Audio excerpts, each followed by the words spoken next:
Have played 4 matches now, and obviously the tournament's progressing. Sunday's match, Australia against Sri Lanka, I'm sure you guys will be keeping a keen eye on that because it could have permutations going forward. Yeah, look, it's a difficult question to answer that because I've encouraged the boys not to watch a lot of cricket. I'd like to focus on our own game. I like to focus on what we're doing well as a team. I'd like to think that we're going to play any team in the quarterfinals. Look, it's not impossible that for us to finish on top of the log. That's still a goal of ours. So once again, we're just going to focus on in Auckland and not worry about what happens in other games. Once we get to the quarterfinals, we'll tackle whatever obstacle comes our way and give it our best shot. Both of you, if I may. The amount of focus and the amount of headaches, I suppose, that UAB are causing opposition captains in recent matches, that is helping the other guys in the lineup to get a bit more of a free hand, I suppose, and bat without maybe quite as much attention being paid to them as to you. I don't think so. Look, we fear of each other. I said in Sydney that I got a lot of a guy like Riley, who's a youngster and who has at this level what he's capable of, except for now in the last few games. But I fed off him. So Ash and I are the guys that run the batting lineup. We all feed off each other. There are a few guys that get a bit of momentum behind them. The other guy will follow and get energy from that. We're sitting on the side, get a lot of energy watching Ash play, the way he played today, and that everyone gets energy and confidence from watching each other play. And that's what a batting unit's all about, to really work together, to go in the same direction. And you see everyone walking out there with confidence because we gel together as a unit. Not a lot. Maybe, Dale's form might have been people looking at it from the outside. How have you felt he's bowled thus far in the tournament? Do you see an upward curve, and is there a sense that something big is waiting to happen with him? I've got no worries about Dale at all. I've got full faith in the fact that he's going to win a couple of crucial games in this tournament. I know that. So there's no worry there. I just want his zone to really keep working hard on his game, to know that we back him 100%. I haven't seen any bad form at all. I think with a lot of energy, intensity. He bowled with pace against a team that it's very easy to sit back and go like, I don't really have to give it my all. Yeah, relax. We got 400 on the board. I didn't see any of that. He ran in everything 140 plus. He gave it his all again. So I believe he's still in great form, and I know he's going to win us a couple of games. It's just a matter of time. I think that was the first time an associate team had scored 200. Were you impressed by Ireland's resistance, or disappointed you couldn't finish them off earlier? Look, no. I said in the post-match interview there that I've been very impressed with the way they've been the team. I played against them in 3 World Cups now, and every single time I've seen a hell of a improvement in their skills and the way they play the game. Very impressed. Look, they started the tournament off with a bang. Still got a good chance of making that quarterfinals, which will be massive for them as a cricketing nation. And yeah, look, we played the best possible cricket that we could have done today, and I was pretty happy with our performance. I won't say that them getting more than 200 disappointed me. Abby, we know you in the runs. Seeming, what was it like having a bowl today? I enjoyed it, thank you. I enjoyed bowling a bounce or two as well. Just showing the bowlers how to get it up, head height. No, it's very enjoyable.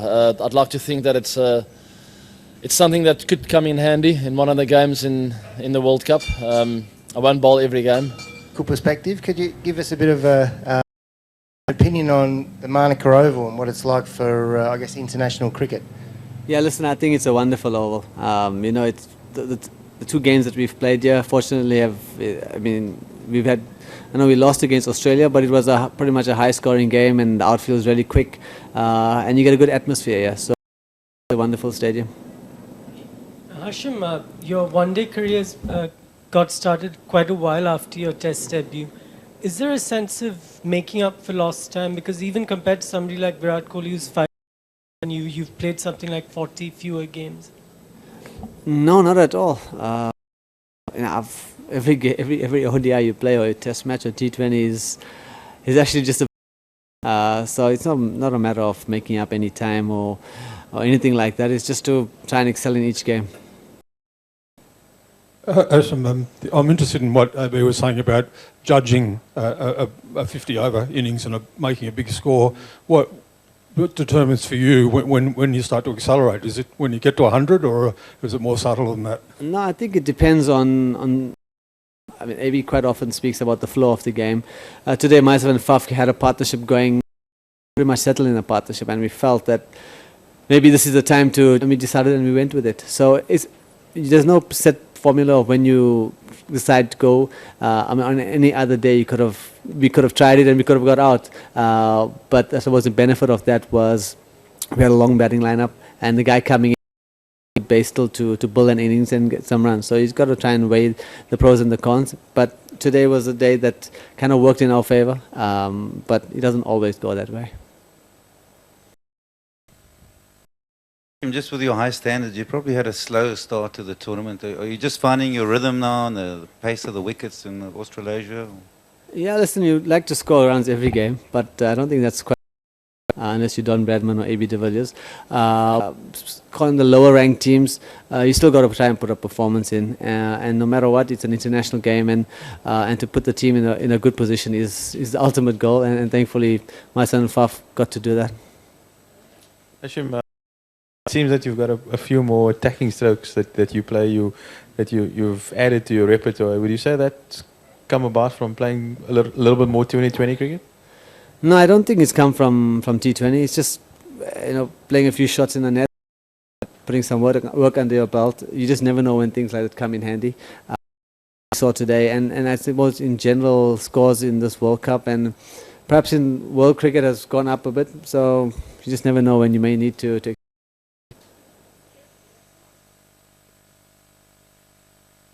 Hashim, just opening with Quinton de Kock. I mean, he's such a talent. He's struggling for runs at the moment. Just your views, do you think? I mean, Quinny is an unbelievably talented and hard-working player. Not many people see the amount of effort he puts in the nets.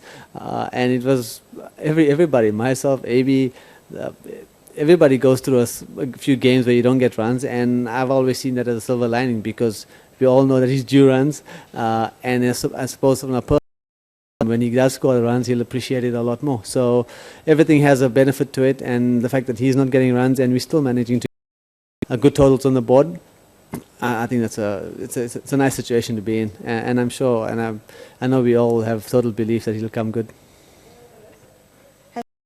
Following on from about your shots, which stroke did you enjoy the most today, or was there like a passage of play that you really enjoyed being part of? Yeah, listen, there was a nick to third man for 4, and that's probably my favorite shot.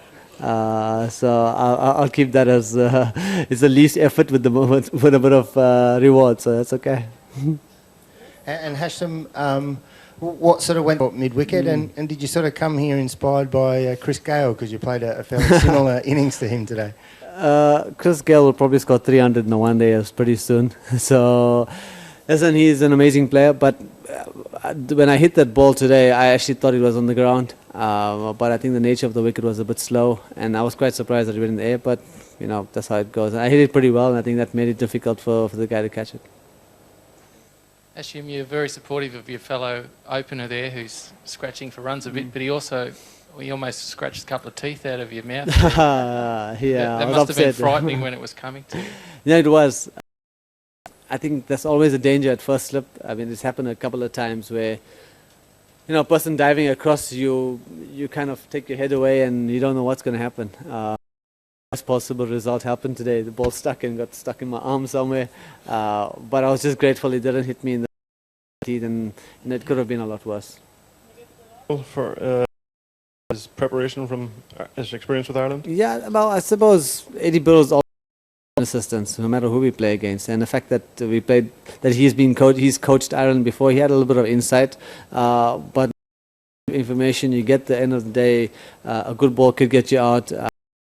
So he did assist without a doubt, but you know he did. We still got to go out in the middle and try and do the job. Eddie, no matter what, without a doubt, he's one of those guys who every game we play he gives it 100% commitment and as possible. Thanks.